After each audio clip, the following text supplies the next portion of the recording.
세 번째 시간 강의를 시작하도록 하겠습니다. 바울 서신 중에서 로마서에 좀 독특한 것이 있다고 그랬죠? 지난 시간에 마지막 부분이었습니다. 그게 뭐냐면은 다른 서신의 경우에는요, 여기 교회가 있고 여기 이제 사도 바울이 편지를 쓰지 않습니까? 그러면 제일 마지막에 인사를 할 때 바울 주변 사람들의 안부를 전해요. 디모데가 누구에게 문안하느니라, 아무개가 문안하느니라 이렇게. 그런데 로마서의 경우에는 16장에 물론 끝에 가면 이런 것들이 나오지만은 이 사람들에게 누구에게 문안하라, 누구에게 문안하라라고 하는 그런 말을 계속 나옵니다. 그래서 우리가 판단할 때에 이 사람들을 통해서 사도 바울이 간접적으로 로마 교회에 영향을 끼쳤겠구나 이렇게 알 수 있다는 것이에요. 그리고 그것이 상당히 합리적인 추론입니다. 그것을 알고 있으면은 우리가 로마서의 내용 가운데서 이제 두 가지를 우리가 쉽게 이해할 수 있는데요. 그게 뭐냐면 첫 번째는 바울이요, 자신이 직접 전도하여 세운 교회가 아니면서도 이 로마서의 수신자들에게 권위적인 자세를 보이고 있어요. 그래서 어떤 경우는 탁탁 명령을 하고 이럽니다. 그래서 처음 보는 아주 생명부지의 사람들이라면은 이렇게 권위적으로 나올 수가 없는데 라고 생각이 되는데, 직접 그들을 만나보지 못했지만은 누구에게 문안하라 라고 하는 그 사람들 통해서 중간에 간접적으로 영향을 끼치고 있었다면은 이런 권위적인 자세가, 물론 이게 이제 우리가 보통 말하는 꼰대 뭐 이런 권위가 아니라 영적인 권위죠. 그런 권위적인 자세를 우리가 이해할 수가 있다는 것입니다. 그리고 두 번째, 그 사람들을 통해서 간접적으로 왕래가 있었구나 할 때에 이해할 수 있는 것이 무엇이냐면은 바울이요, 로마 교인들의 영적 사정에 대해서 정통한 모습을 보이고 있어요. 전혀 모르는 사람들이라면은 그 사람들이 지금 영적인 상황이 어떠한가 하는 것을 몰라야 정상인데, 로마서에 보면 아주 꿰뚫고 있습니다. 어떻게 이게 가능하지? 물론 이제 성령의 은사를 받아서 그냥 뚜뚜뚜뚜 하면 다 보인다 이러면 할 말은 없지만은 그건 아닐 테고요. 그래서 이제 그 사람들을 통해서 간접적으로 로마 교인들에 대해서 이렇게 알고 있었을 것이다 라는 것이죠. 그래서 이 두 가지가 쉽게 설명이 된다라는 것입니다. 이제 로마 교회의 수신자에 대해서, 로마서의 수신자에 대해서 살펴보도록 하겠습니다. 이 편지의 수신자는요, 로마에 살고 있었던 로마 교회의 기독교인들이에요. 이건 너무 당연하죠. 로마에 정확하게 언제 교회가 세워졌는지는 알 수 없지만 이 편지를 쓸 때 그들의 믿음이 온 세상에 전파되어 있었다라고 8절을 통해서 알 수 있습니다. 이것을 통해서요, 우리는 주후 57년 훨씬 이전에, 57년이라는 것이 이제 로마서의 기록 날짜로 우리가 보통 잡고 있거든요. 참고로 지난 시간에 말씀드렸지만은 3차 전도 여행이 52년에서 58년 내지 9년 정도까지라고 우리가 알고 있어요. 그래서 3차 전도 여행 끝날 무렵, 끝나기 조금 전, 요때쯤 됩니다.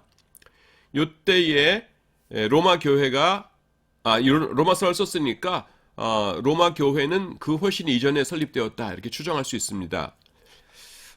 주후 49년경에 글라우디오는 황제예요. 로마 황제. 유대인들을 로마에서 추방했던 사건이 있었는데요. 그 사건에 대해서 이제 후에토니우스라고 하는 역사가가 있습니다. 미리 말씀드릴게요. 요런 이름들, 이상한 거 나왔다. 이거 시험에 나올지 몰라. 이런 거 시험에 안 납니다. 추방한 49년에 로마 황제 이름 써라. 이런 거 안 낼 테니까 그냥 편안한 마음으로 들으시기 바랍니다. 제가 혹시 잊어버리고 시험에 내거든요. 나중에 저한테 말씀해 주세요. 그럼 이거 다 맞게 해줄게요. 글라우디오 황제가 49년에 유대인들을 로마에서 추방한 일이 있었어요. 근데 그거를 누가 기록해놨냐면은 역사가인 후에토니우스라고 하는 역사가가 기록해놨는데요.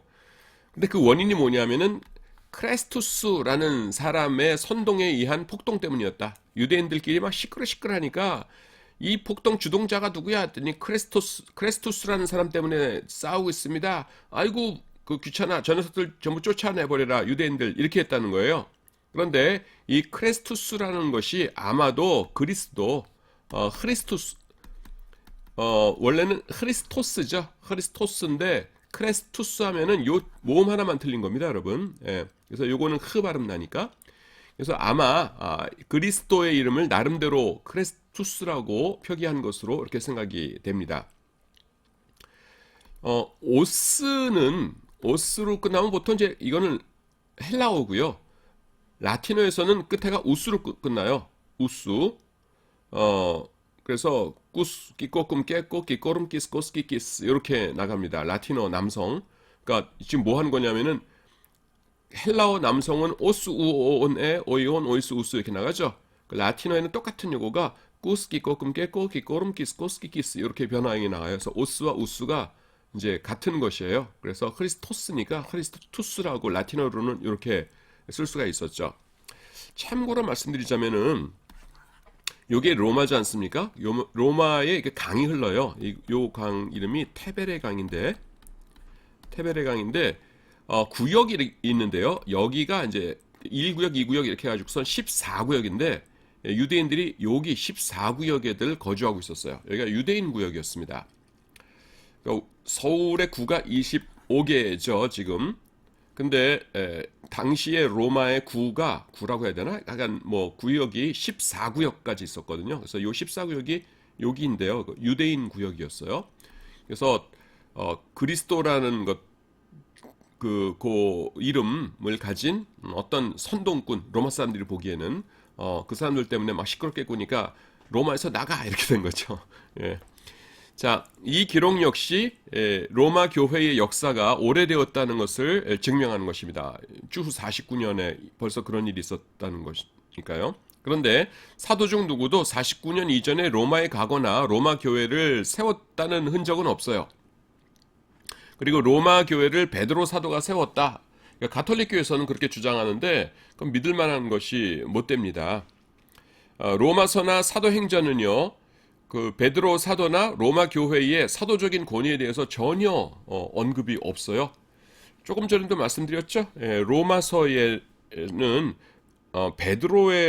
베드로라는 약간 이 세 글자가 안 나타나요.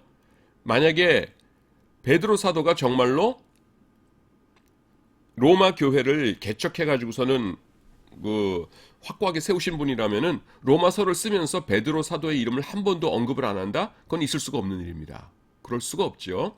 또 이 사도행전에도 베드로가 자주 나타나는데 뭐 베드로가 로마에 갔다거나 뭐 로마랑 어떻게 뭐 연관을 지었다거나 하는 그런 일이 전혀 없어요.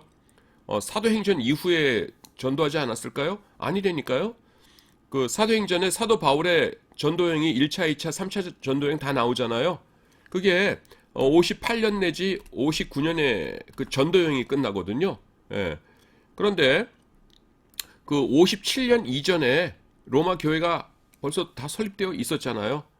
그러니까 만약에 베드로가 설립했다면은 사도행전에 그 언급이 나와야 됩니다. 둘 다 최고잖아요. 로마도 최고의 도시고 베드로도 최고의 사도잖아요. 그런데 최고의 사도가 최고의 도시에 가서 교회를 세웠다 그러는데 사도행전에 전혀 언급이 없다. 불가능합니다. 그래서 뭐 가톨릭 교회 뭐 신부님들에겐 미안한 말이지만은 로마 교회의 수장이 설립자가 베드로였다. 증거가 없어요. 자, 하여튼 로마에는요 적지 않은 유대인들이 살고 있었습니다. 여기 14구역에 살고 있었다고 그랬죠. 로마의 유대인들은요 자주 팔레스타인 지역을 왕래했어요. 예루살렘이 있는. 왜 왕래했겠어요? 1년에 3번씩은 예루살렘 성전에 와서 예배드려야 했잖아요. 그래서 왔다 갔다 한 겁니다.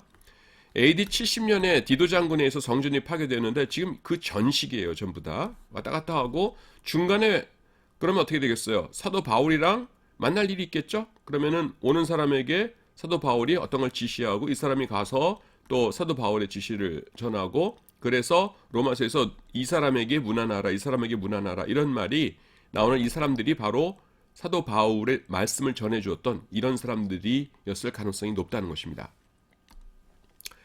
사도행전 2장의 오순절 사건 때 예루살렘 성전에는요 로마로부터 온 순례객들 즉 유대인과 유대교에 입교한 사람들도 포함되어 있었어요. 사도행전 2장 10절에 보시면은 사도행전 2장이 뭐예요? 교회가 탄생하는 순간이죠. 그리고 탄생해서 막 사람들에게 베드로가 설교를 했죠. 그 무리 가운데서 이런 사람들 포함되어 있었습니다. 입교한 사람들이라는 것이 무엇이냐 하면은요, 할례 받으면 입교하는 겁니다. 우리로 따지면은 세례 받은 거죠. 우리가 세례 받으면은 목사님이 어떤 교회에서 세례를 베풀었다라는 것, 세례 증서를 이렇게 발행하지 않습니까? 그 당시에도 마찬가지였어요. 입교를 하면은 할례를 하고요. 할례를 한 다음에 그 할례 증서를 주었습니다. 그러면은 그 할례 증서를 가지고 다니면은 유대인들이 이 사람은 우리랑 똑같은 사람이야 해가지고서는 같이 식사도 자유롭게 하고 성전에 남자들, 유대인의 남자들의 뜰까지 요 증서를 보여주면 자유롭게 들어갈 수가 있었습니다.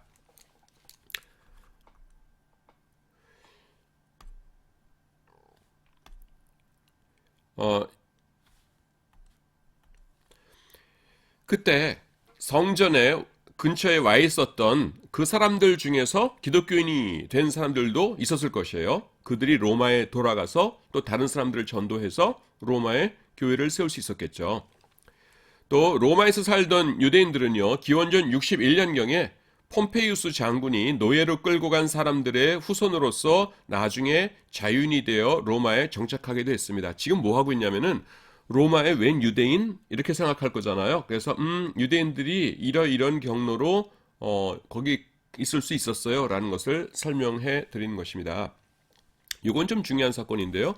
여기다 그냥 그릴까요? 신구약 중간사를 여러분들이 조금 아셔야 되는데 하여튼 167년에 마카비 전쟁이라는 것이 있었어요. 그 셀류키드 왕조라는 왕조가 그 유대인들을 못 살게 굴었거든요. 그래서 그거는 이제 한참 전 이야기지만은, 그래서 그 167년에 도저히 못 살겠다 해가지고서는 전쟁을 일으킵니다. 유다 마카비라고 하는 사람이 이제 굉장히 중요한 역할을 하죠. 그래서 세워진 왕조가 이제 하스모니안 왕조라는 것이 세워져요. 하스모니안 왕조. 그리고 나서 하스모니안 왕조가 끝나는 게 언제냐면은 주전 63년입니다. 그 학기 초에 제가 이런 거 강의했을 거예요. 63년에 이제 그 로마에 의해서 예루살렘이 함락되는데, 로마에 의해서 예루살렘이 함락되게 하는 이 로마 장군이 바로 이 폼페이우스 장군이에요. 그래가지고서는 주전 61년에 유대인들을 이제 정복했으니까 노예로 끌고 갔습니다. 그 사람들 중에서 이제 로마에 정착하고 그 나중에 자유인이 되어서 로마 교회를 형성할 수도 있었다라는 것입니다. 그리고 사도행전 6장을 보면요, 이들은 해방인들의 회당을 조직하고 있었어요. 리버디노라고 하는 이름입니다. 리버디노가 리버티죠. 그 영어로 따지면은 자유인. 그래서 해방된 노예들입니다. 이들 중에서도 또 기독교인이 된 사람들이 있었을 것이에요. 스데반의 순교 이후에 기독교인들이 도망쳐서 사방으로 흩어졌다고 나오죠. 사도 이외에는 다 예루살렘을 떠났다고 나오죠. 여러분, 사도들은 거기 왜 예루살렘에 계속 있었겠어요? 두 가지 설이 있는데요. 하나는 뭐냐면 사도들은 굉장히 믿음이 좋았기 때문에 죽으면 죽었지 여기 안 떠나, 이런 설도 있는데, 현실적으로는 뭐냐면은 그 이전에 스데반의 순교 이전에 이미 불려가가지고 재판을 받았죠. 그 공회 앞에서 재판을 받아가지고선 뭐예요? 그냥 매만 맞고 그 쫓겨났잖아요. 그래서 그리스도의 이름으로 핍박받음을 그 기쁨으로 알고 나왔다, 이렇게 나오지 않습니까? 그래서 일사부재리의 원칙이라는 것이 있죠. 여러분 그거 다 배웠죠, 고등학교 때. 그래서 사도들은 이미 재판을 받고 죽일 사람들이 아니야라는 것이 증명된 사람들이에요. 그러니까 이제 안심하고 있을 수 있었다라고 이야기들을 합니다.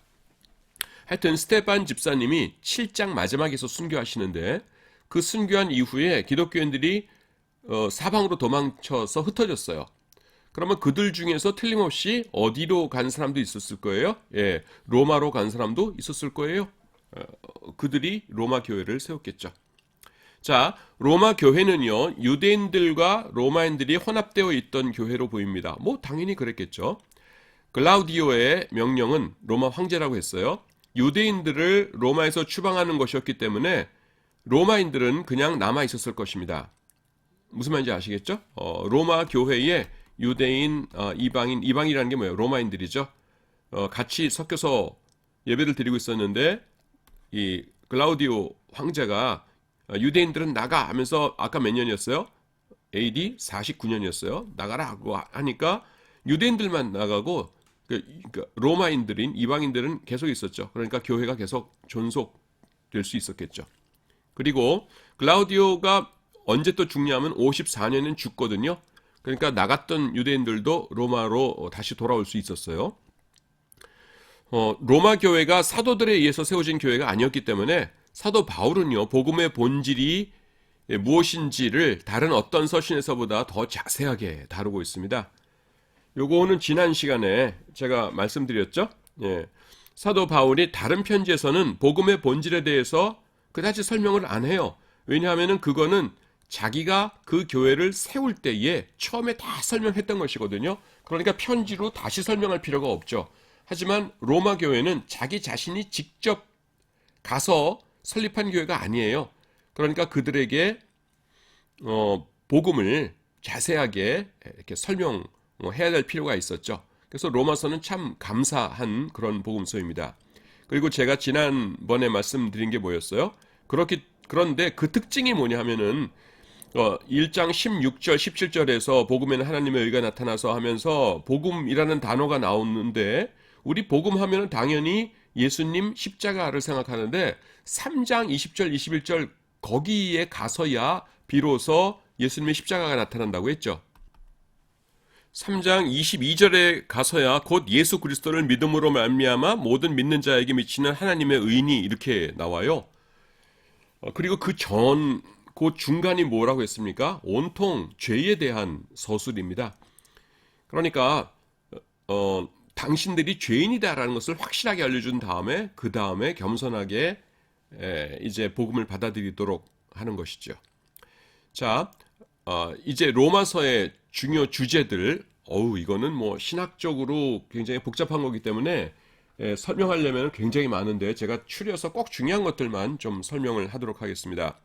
첫 번째, 로마서의 중요 주제는 복음에 있어요. 당연하죠. 다른 것은 복음 아닌가요? 조금 전에 말씀드렸잖아요. 로마서는 복음을 본인이 직접 전해서 세운 교회가 아니기 때문에 이 서신서 자체 내에 복음에 대한 설명이 많이 등장합니다. 바울은요, 복음을 의 혹은 칭의와 연결하여 설명합니다. 의라는 것은 하나님 앞에서 의롭다. 아주 쉽게 말하면 뭐예요? 죄가 없다는 겁니다. 우리가 의라는 개념을 굉장히 복잡하게도 생각할 수 있지만은 제일 쉽게 할 수 있는 건 뭐냐면은 죄가 없는 상태가 의로운 것이다. 죄를 지으면은 의롭지 못하고 하나님 보시기에 이제 다 회개해서 죄가 없구나 하면은 의롭다 한다는 것이에요. 그리고 칭의라는 것이 있는데요. 칭은 뭐냐면은 뭐뭐라 칭한다 할 때 그 칭자예요. 그래서 의롭다고 칭하시는 것, 의롭다고 하시는 것을 말합니다. 로마서에서 말하는 칭의와 관련해서요, 제가 여러분들에게 그 법률 용어 두 개를 좀 구별을 해드릴게요. 이거는 상식적으로도 알고 있으면 좋아요. 추정한다 하고 간주한다라는 것이 있어요. 법률 용어에 보면은 뭐뭐로 추정한다, 뭐뭐로 간주한다 이런 말이 있거든요. 그런데 두 개가요 엄청나게 다릅니다. 추정은 뭐냐 하면은 일단 그건 그럴 것이다 라고 생각을 하는데 만약에 거기에 대한 반대 증거가 나타나면은 아이고 그거 아니었네 하면서 뒤바뀌는 겁니다. 그래서 이를테면은 A가요 B에게 돈 1,000만 원을 줬어요. 1,000만 원. 1,000만 원을 주고서는 차용증을 받았습니다. 차용증에 보니까 1,000만 원을 구워줬다. 그 다음에는 연말이 되면은 몇 월 며칠까지 차용증을 저 1,000만 원을 돌려주기로 했다 하면서 여기 도장도 다 찍어놨어요. 그러면은 B가 여기 기록된 날짜가 되면 A에게 돈을 돌려줘야죠. 근데 안 돌려주면 A가 어떻게 해요? 고소하겠죠. 고소해가지고서는 이렇게 법원에서 이렇게 봤더니만 차용증이 있네 하면은 뭐예요? 이 차용증은 도장 찍혔으면은 올바른 것이라고 추정하는 것이에요. 그래서 B에게 당신 왜 1,000만 원 빌렸는데 안 돌려주세요, 돌려주세요 하고 이야기를 합니다. 재판을 통해서. 그런데 반전이 일어났어요. 뭐냐면은 B가 요 차용증을 쓸 때에 깡패들한테 잡혀갔던 거예요. 그래가지고서는 목에다가 칼을 겨누고서는 여기 도장 찍어 안 찍어 하면서 목에다 칼을 들이대가지고서는 실제로는 1,000만 원 받지도 않았는데 1,000만 원 받은 것처럼 해가지고서는 차용증을 쓴 거예요. 그래서 A는 아무도 모를 줄 알고서 이제 그렇게 깡패들을 동원해서 차용증을 쓰게 한 다음에 돈 내놔 그랬던 거예요. 그런데 그게 CCTV에 그대로 찍혔어요. A가 모르고 있던 깡패들도 모르고 있던 CCTV에 찍혔어요. 그래가지고선 B가 그 CCTV 녹화 영상을 법원에다 제출해요. 내가 그때 이렇게 목에다 깡패들이 칼 겨눴기 때문에 할 수 없이 돈도 안 빌렸는데 사인했던 겁니다. 도장 찍었던 겁니다. 그러면 어떻게 돼요? 요거는 우리나라 민법에서 사기 강박에 의한 법률 행위 이래가지고 이건 무효가 됩니다. 그래서 차용증 같은 거는 그냥 올바른 것이라고 추정은 하지만은 반대 증거가 나타나면 어떻게 돼요? 이게 뒤집힐 수가 있어요. 근데 간주는 달라요. 간주한다라고 하면 뭐냐면은 간주는요 반대 증거가 나타나도 뒤집히질 않습니다. 이거 목에다가 칼 들이대고 한 거네. 그래도요 그냥 안 뒤집히고 그냥 그게 유효하게 돼요. 어떻게 그럴 수가 있어요? 그러는데 내 말 들어보세요. 이런 경우가 있어요. 여러분 약속 어음이라는 것이 있어요. 약속 어음. 그래서 A가 B에게 돈을 빌려주고서는 뭐냐면은 차용증 대신에 어음을 받았어요. 여러분들이 아마 평생 어음을 한 번은 다 사용할 거기 때문에 미리 알려주자면은 앞면에 보면은 이름, 주민등록번호, 전화번호, 뭐뭐 해가지고 쓰는 난이 다 있거든요. 이거 쓰는 난을 하나라도 공란으로 놔두면 안 돼요. 왜냐하면은 공란으로 놔뒀다가는 다른 사람이 위조할 수가 있기 때문에 하나라도 요거 날짜는 내가 나중에 쓸게요. 그냥 주세요. 그러면 절대로 그러면 안 됩니다. 이건 반드시 채워야 돼요. 하나라도 공란이 있으면 이 어음은 자체가 무효예요. 그런데 다 썼다. 그러면은 요거는 유효한 것으로 간주됩니다. 일단 어음은요 유효한 것으로 간주되면 나중에 반대되는 증거가 나와도 뒤집히질 않아요. 갑자기 성경 공부하다가 지금 법학 공부하는 것 같은데 법률 공부하는 것 같은데 그냥 상식적으로 알아두면 좋으니까 그냥 알아두세요. 참고로 내가 법대 출신이에요. 근데 요 뒷면에 보면은 뭐가 있냐면은 배서란이 있어요. 배서. 이거 어떤 분들은 이서라고 그러는데 어른 가운데 이서는 일본 말이에요. 쓰지 마세요. 배서라고 그럽니다. 이건 뭐냐면은 A가 요거를 받았어요. B한테서. 그래서 연말에 1,000만 원을 이제 받기로 한 거예요. 근데 갑자기 돈이 급해요. 왜냐하면은 종업원들 월급을 줘야 되는데 월급 줄 돈이 없어요. 그래서 요거를 딴 사람한테 넘깁니다. C라는 사람에게. 그러면서 연말 되면은 이 사람이 1,000만 원 줄 건데 당신이 나한테 800만 원만 주세요. 그럼 내가 이거 넘겨드릴게요. 그렇게 하면은 가만히 갖고 있다가 나중에 1,000만 원 받으면 이 사람은 200만 원 버는 거잖아요. 그럽시다. 그러고서는 A와 C가 뒤에다가 그 권리를 넘긴다는 배서를 합니다. 그걸 배서라고 그래요. 근데 C는 사업을 하다가 사업이 잘 돼가지고서는 무슨 기계를 하나 사 와야 돼요.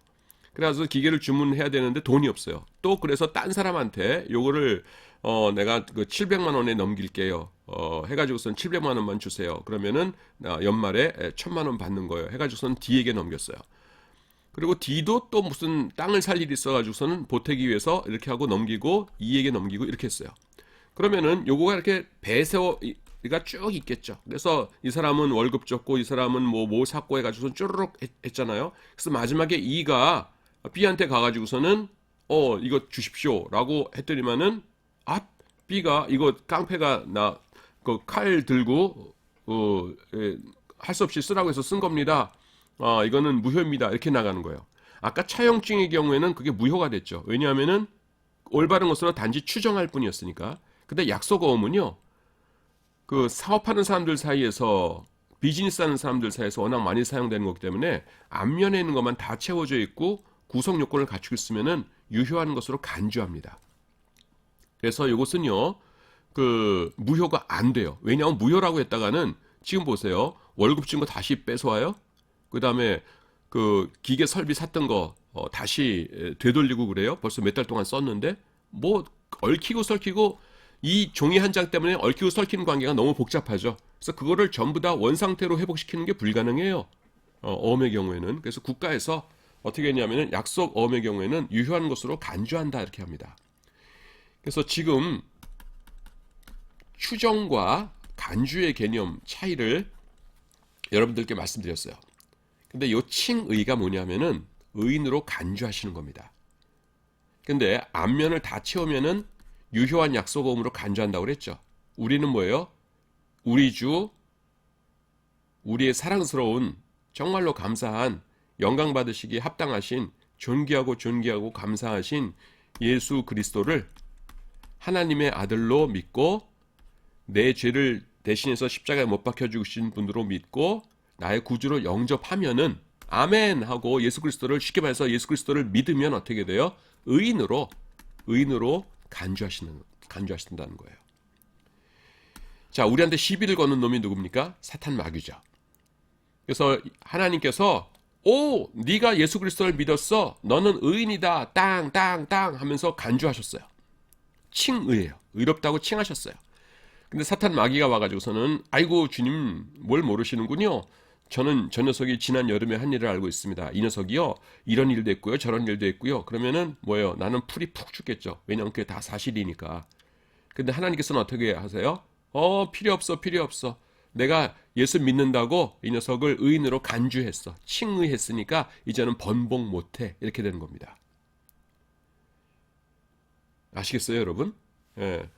그래서 칭의라는 것을 여러분들이 이해하기 위해서는 이 추정과 간주를 구별하는 것이 딱 좋을 것 같아서 내가 조금 잘난 체를 했어요. 되게 어려운 거 갖고 잘난 체커네. 그랬던 사람들은 내가 좀 미안해요. 그래도 하여튼 이해는 확실하게 됐죠.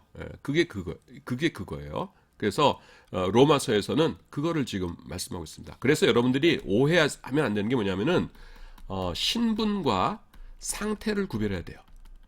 신분이라는 건 뭐냐면은 하나님의 딸이 되었어요. 여러분들이 예수님을 믿으면 하나님의 딸이 됐고 하나님의 아들이 되었어요. 그 신분은요 한 번 정해지면은 안 변해요. 여러분들이 아무개의 아들 딸로 태어나면은 그거는 아무리 발버둥 쳐도 평생 안 변하죠. 근데 어때요? 상태는 왔다 갔다 합니다. 여러분들이 참 착해가지고서는 공부도 열심히 하고 효도도 잘하고 이런 상태에 있을 수도 있고 또 이상한 친구들 만나가지고서는 막 이렇게 다니면서 뭐 마약하고 그 다음에 이상한 데 막 돌아다니고 부모님 막 속 썩게 만들고 이런 상태일 수도 있죠. 그러면 어떻게 돼요? 이렇게 막 두들겨 맞고 경찰서에 갔다가 감옥도 갔다 오고 그럴 수도 있잖아요. 하지만은 아무개의 아들, 딸이라는 신분은 바뀌어야 안 바뀌어요? 안 바뀐다는 겁니다. 우리가 구원받은 것이 그래요. 하나님께서 여러분들이 뭐 이해를 하건 못하건 간에 여러분과 저를 창세전에 예정하셨어요. 에베소서에 있는 말씀이에요. 내 말이 아니라. 창세전에 저희를 택하사 이렇게 말씀하세요. 택하셔가지고서는 택한 자들에게 복음을 들려주시고 복음을 듣고 믿게 하셨어요. 아멘 하게 하셨어요. 그러면요 우리의 신분이 바뀐 겁니다. 중간중간에 우리가 악한 죄 짓고 게을러지고 그럴 수 있어요. 그거는 우리가 상태는 계속 변하죠. 하지만 뭐예요? 우리가 하나님의 아들, 하나님의 딸이라는 신분은 변하지 않는 겁니다. 근데 여기서 더 긴장해야 돼요. 왜냐하면은 우리가 세상에 안 믿는 자들, 하나님과는 상관이 없는 자들이라면은 아무리 뭐 개판으로 살고 하더라도 하나님께서 아무 상관이 없으시겠죠. 알아서들 살다가 지옥 가라 그러실 겁니다. 근데 우리는 뭐예요? 우리 이마에 무슨 딱지가 있어요? 하나님의 아들, 하나님의 딸이라는 딱지가 있어요. 여러분들이 친척집에 명절 때 가면 뭐예요? 쟤는 예수 믿는 애라고 하는 것이 모든 사람의 기억 속에 있는 거예요. 그래서 여러분들이 어떻게 하나를 봐요. 근데 그 사람이 막 개판으로 살고 그래요. 그럼 하나님께서 가만 놔두시겠어요? 아니죠. 어떻게 해서든지 이 상태를 회복시키려고 하나님께서 노력하십니다. 그래서 우리가 그 자진해서 잘 좋게 순종하면서 살아야 되죠. 우리가 순종하지 않게 살게 되면은 하나님께서 반드시 이걸 바로잡기 위해서 노력을 하십니다. 그게 뭐예요? 얻어맞는 겁니다. 물론 잘하면 상도 주시지만은 얻어맞기도 해요. 자, 그래서 로마서의 중요 주제는 복음이고요. 거기서 제일 우리의 눈길을 끄는 건 뭐냐면 칭의, 의롭다함에 대해서 설명을 쫙 하고 계세요. 죄인들이 예수 그리스도를 믿음으로 그리스도 예수 안에 있는 구속으로 말미암아 하나님의 은혜로 값없이 의롭다 하심을 얻게 됩니다. 로마서에는요, 복음이란 예수님을 믿는 자를 의롭다고 선언하시는 이신칭의의 복음이에요. 로마서에서 말하는 복음은 뭐냐면 이신칭의의 복음입니다. 여기 보니까 절이 없는데 이거 3장 24절입니다. 3장 그리스도 예수 안에 있는 성령으로 말미암아 하나님의 은혜로 값없이 의롭다 하심을 얻은 자 되었느니라 이렇게 되어 있어요. 그 다음 두 번째는 요거와 관련된 것인데 로마서의 주요 주제 가운데 두 번째는 사람을 의롭다고 하시는 하나님의 행위는 예수님의 구속사역으로 가능해졌어요. 그래서 예수님의 십자가는요, 죄에 대한 하나님의 분노를 해결하기 위해서 하나님께서 정하신 방편이었습니다. 예수님께서 인간의 죄를 대신하여 하나님의 형벌을 받으심으로써 하나님의 형벌을 인간의 죄를 대신해서 받으셨어요. 하나님의 분노와 거룩성이 충족되었고 인간을 용서할 수 있는 근거가 되었습니다. 하나님의 의와 하나님의 사랑이 동시에 성취된 것입니다. 자, 여기서 또 중요한 것, 로마서에 대해서는 뭐 얘기를 하다 보면은 너무 이제 할 얘기가 많은데요. 그냥 중요한 것만 내가 이제 여러분들 꼭 이거는 평생 알아야 돼 하는 것만 좀 간추려서 말씀드릴게요.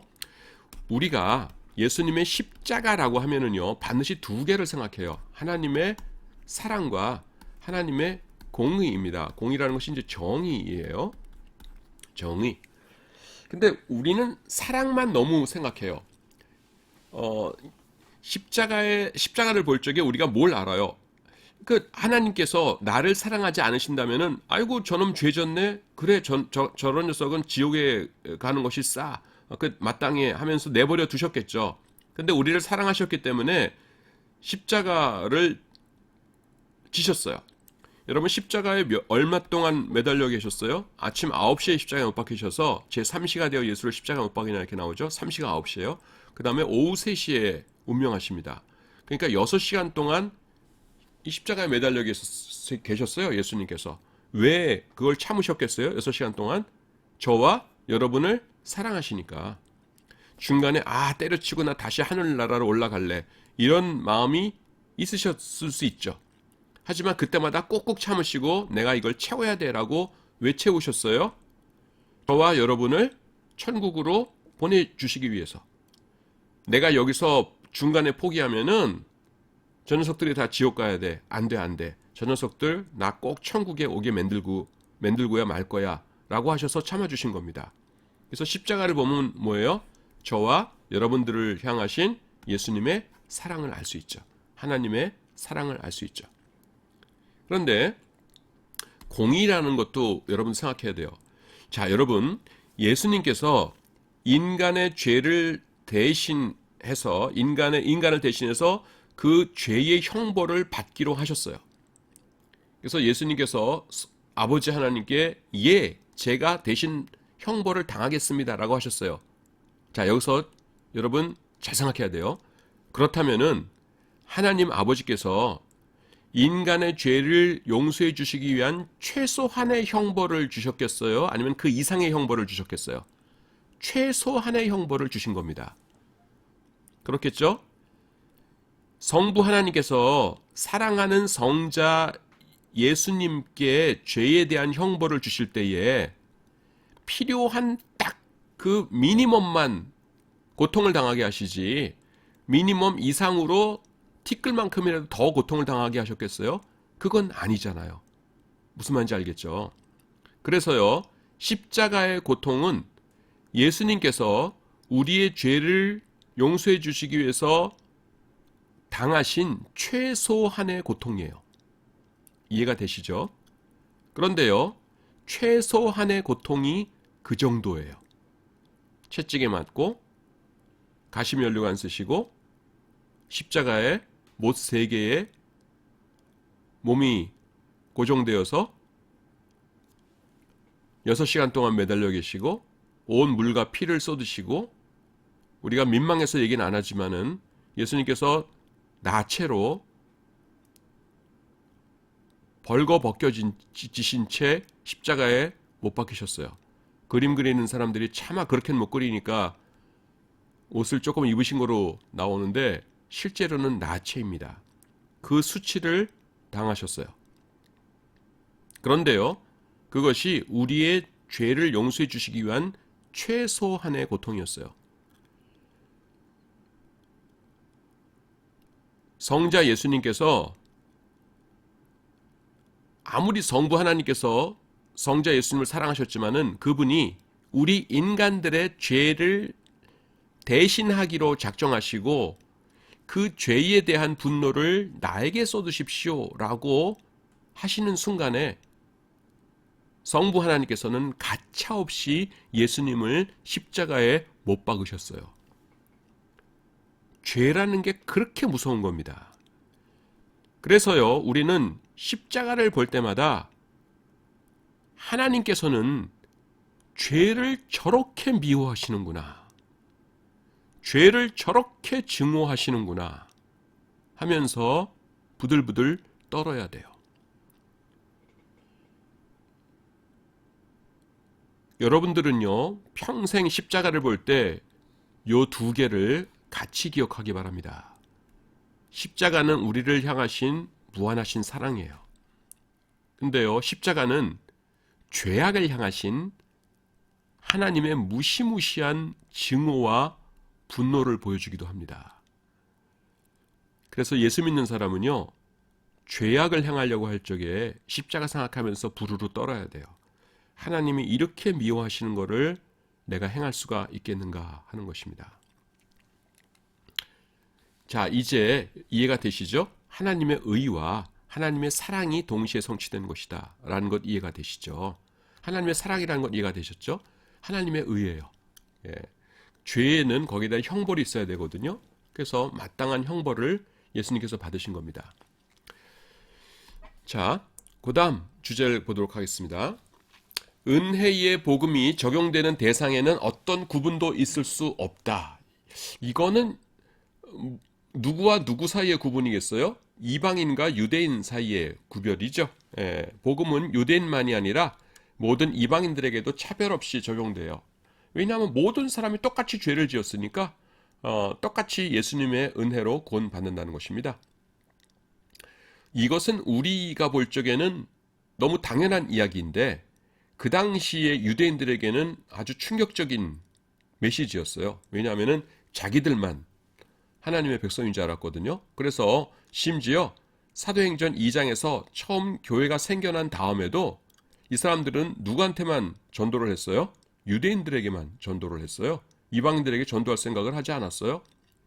그래서 사도행전 10장에 보면은 사도 베드로가 기도하다가 그 로마 백부장 고넬료의 집으로 인도함 받아가지고서는 그 집 사람들한테 전도하는 장면 나오죠. 그 다음에 10장 마지막에 보면은 사도 베드로님 단기 선교 다녀오셨군요. 수고하셨습니다. 그러면서 칭찬합니까? 안 해요. 이방인의 집에 들어가서 먹었다고 하면서 막 뭐라고 그래요. 근데 베드로도 웃기는 게 이방인들에게도 복음 전한다는 거에 대해서 뭐라고 설명을 못 하겠는 거예요. 그래서 여러분 사도행전 11장 제일 앞부분 보면은 어떻게 나옵니까? 그냥 자기가 겪었던 일, 하늘에서 보자기가 내려오고 그 다음에 어떻게 하고 그 다음에 가서 설교했더니만 사람들에게 방언의 은사가 내려오고 그거를 그냥 그 차분하게 차근차근 다시 설명을 합니다. 왜냐하면 그거를 이론적으로 설명하는 거는 베드로도 못 하겠는 거예요. 이방인들이 어떻게 예수님을 믿지? 모르겠는데 이렇게 되는 거예요. 그래가지고서는 그러니까 그 말을 듣고서는 유대인 성도들이 그러면은 예수님 믿는 거가 그 이방인들도 믿는 건가? 그러면서 갸우뚱갸우뚱하면서 이제 그 받아들입니다. 그 상황이 그랬어요. 그런 상황인데 그 사도 바울이 로마서를 쓰면서 이제 이걸 설명 안 할 수가 없죠. 그래서 복음 앞에서는 모든 인간들은 이방인들과 유대인들이 다 차별이 없이 평등합니다라는 것을 설명하고 있는 것이죠. 그 다음에 네 번째 주제는 예수님을 믿는 사람은 죄로부터 해방되고 성령으로 말미암는 자유를 얻는다라는 것입니다. 이건 이제 앞에 나온 거 중복되는 것이에요. 이것을 사도 바울은 종과 자유자 혹은 살아있는 남편에게 매인 여인과 남편이 죽어서 자유롭게 된 여인으로 이제 비교를 하고 있습니다. 그래서 죄로부터 해방되고, 그러니까 죄라는 여기서 죄라고 할 적에 여러분 사탄이라고 생각하시면 돼요. 죄로부터 해방되고 표현이 좀 이상하죠. 그래서 사탄의 권세로부터 해방이 됩니다. 그래서 이전에 죄인들은 뭐예요? 사탄의 쫄개로 살았어요. 근데 이제 예수님을 믿으면 뭐예요? 이제는 하나님의 종, 하나님의 아들, 딸로 삽니다. 그래서 우리가 그럼 여기는 것과 여기는 것이 뭐가 다르냐면요. 하나님의 나라 안에 있으면은 하나님으로부터 능력을 공급받아요. 무엇을 통해서? 기도를 통해서. 예. 그래서 우리가 죄와 이때는 죄와 싸울 수가 없어요. 죄 지으면서 죄를 안 지려고 해도 조금 하다가 에이 역시 안 돼 하면서 또 죄 짓고 그러는데 이제는 뭐냐 하면은 죄 싫어. 나는 죄와 싸울 거야 하면은 어떻게 돼요? 하나님께서 죄를 이길 능력을 주세요. 그래서 의인으로 살아갈 수 있게끔 하나님께서 능력을 주십니다. 그것이 차이입니다. 다섯 번째, 이스라엘에 대한 하나님의 신실하심이 강조되고 있어요. 요거는 장이 안 나타나는데 어디 나오냐면은 9장, 10장, 11장에 보시면은 참 감람나무와 돌 감람나무 비유해가지고 지금 이상하게 유대인들은 막 복음을 전하는데 사도 바울이 거부하죠. 노노노노 그러는데 이방인들은 예스 그러면서 복음을 받아들이잖아요. 그래서 사도 바울이 안타까웠어요. 이거 어떻게 된 거냐? 내 동족들은 왜 다 지옥 가야 되나? 왜 이방인들은 이렇게 받아들이지? 그러니까 하나님께서 뭘 알려주셨어요? 이방인의 충만한 수가 차기까지 유대인들의 일부는 덜어 마음이 완악해진 것이라. 그러니까 유대인들이 아멘 하면은 사람들이 유대인들 전도하느라고 모든 사도들이 이방인들에게는 갈 생각을 안 하겠죠. 그러니까 하나님께서 유대인들이 마음이 완악한 상태로 내버려 두시고 이방인들을 전도하게 하시고 그 다음에는 이방인의 충만한 수가 차면은 이제 유대인들도 대거 하나님께로 오도록 만드셨다라는 것입니다. 제가 막 함부로 하는 말이 아니라 지금 9장, 10장, 11장의 메시지를 간추려서 말씀드리고 있습니다. 그래서 그 내용이고요. 그 다음에 고린도 전서로 가기 전에 내가 로마서 5장의 내용을 좀 설명을 할게요. 로마서 5장, 로마서 5장입니다. 거기 보시면은 뭐가 나오냐 하면은 여러분들이 굉장히 중요하게 생각할 주제가 나와요. 그게 뭐냐면 원죄에 대해서 말씀합니다. 원죄의 반대가 뭐예요? 고범죄 혹은 뭐라고도 그래요? 자범죄라고도 하죠. 고범죄, 자범죄는 뭐예요? 고는 그러니까 일부러란 뜻이에요. 자범죄는 스스로 짓는 거랑 같은 동의어입니다. 이건 뭐예요? 내가 누구를 때리고 싶어요. 근데 성경에서는 남 때리지 말라고 그러시잖아요. 그런데 내가 때릴까 말까 하다가 에라 때려야지 그러고 때렸어요. 이거는 내가 스스로 범한 죄죠. 내가 일부러 범한 죄죠. 그래서 여기에 대해서는 경찰서에 잡혀가지고서는 경찰이 막 뭐라고 그래도 할 말이 없어요. 왜냐하면 내가 스스로 알아서 범한 죄니까. 근데 성경에 원죄라는 게 있어요. 원죄라는 게 뭐냐면은 내가 아담과 하와의 자손이기 때문에 그냥 자동으로 죄인이 돼 있는 거예요. 그거를 죄가 전가된다 그래요. 전가. 그래서 나는 태어나서 아무 죄를 안 졌다 해도 하나님 보실 적에는 아담과 하와의 자손이라는 사실 자체만으로 나는 이미 죄인이에요. 그걸 원죄라고 그래요. 근데 이거를 상당히 많은 사람들이 기분 나빠합니다. 내가 스스로 결단해서 지은 죄는 오케이. 내가 기꺼이 받아들일게요. 근데 원죄가 있다고요? 나는 아담과 하와 어떻게 생겼는지도 모르는데 저 할머니 할아버지들이 무슨 짓을 했는지 몰라도 그 사람들이 잘못한 거를 내 책임을 왜 나도 같이 져요? 나는 건 억울해요. 싫어요. 이렇게 나오는 겁니다. 근데 복음을 설명하다 보면은 이걸 설명 안 할 수가 없어요. 로마에 있는 교인들도 그걸 궁금했을 겁니다. 그래서 로마서 5장에 보면은 요 원죄에 대해서 설명이 나와요.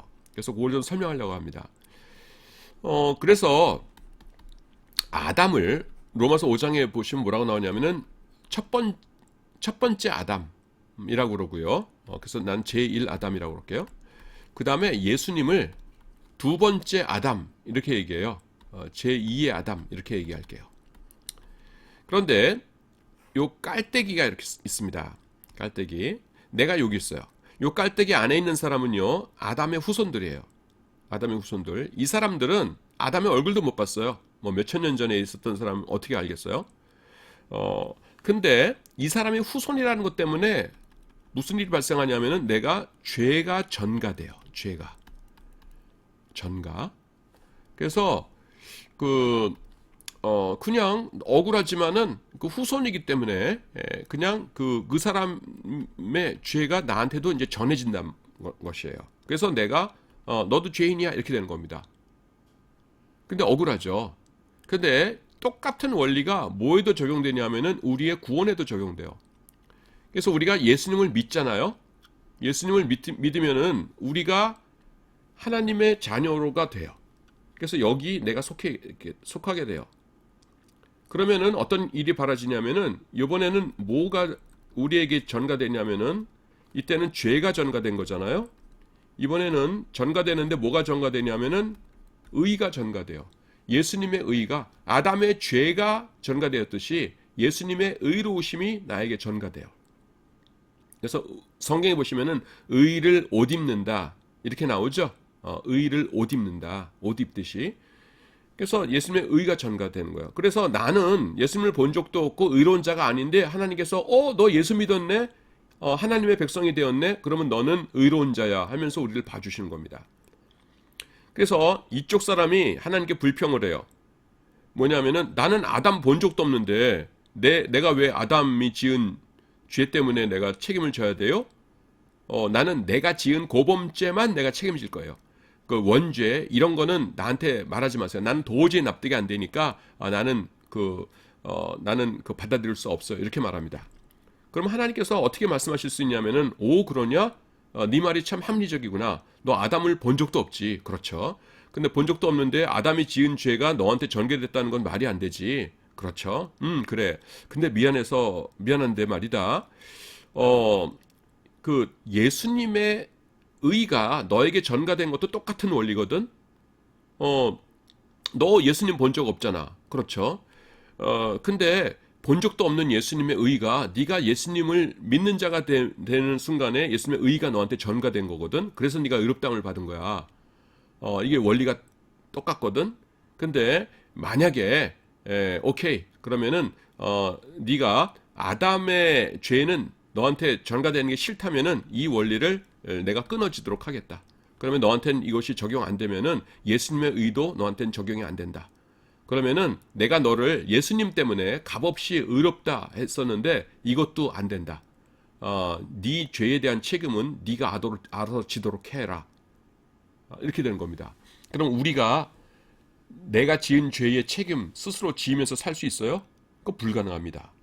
죄인의 자신이 죄인 된 우리가 나 자신의 죄를 위해서 할 수 있는 일은 아무것도 없어요. 다른 종교에서는 뭐 참선한다, 뭐 선행을 한다, 뭐 그럼 죄가 씻어진다 그러지만은 어림없습니다. 죄인이 스스로 자신의 죄를 처리할 방법이 없어요. 그 처리할 수 있는 방법은 오직 뭐예요? 예수 그리스도. 어디 나와요? 사도행전 4장 12절. 다른 이름은 없나니 천하 인간의 구원을 얻을 만한 다른 이름을 우리에게 주신 일이 없음이니라. 지금 뭐냐면은 원죄라는 게 뭐예요? 아담의 죄가 나한테 전가되는 원리죠. 그래서 요것만 보면 억울해요. 요것만. 근데 지금 그림이 똑같잖아요. 완전 데칼코마니죠. 똑같잖아요. 근데 그 원리를 하나님께서는 어떻게 이용하셨냐면은 예수님의 의로움이 나의 것이 되는, 아담의 죄가 나의 것이 되듯이 예수님의 의로움이 나의 것이 되는 요 원리로 활용하셨어요. 그래서 이게 끊어지면은 이 원리도 끊어지게 됩니다. 그래서 원죄라는 것이 이것만 보면 억울한 거지만요, 요걸 보면은 그 원리가 감사한 거예요. 아셨죠? 예. 다음 시간에는 고린도전서 가도록 하겠습니다. 자, 오늘도 여러분 긴 강의들 열심히 들어주셔서 고맙습니다. 예, 수고하셨습니다.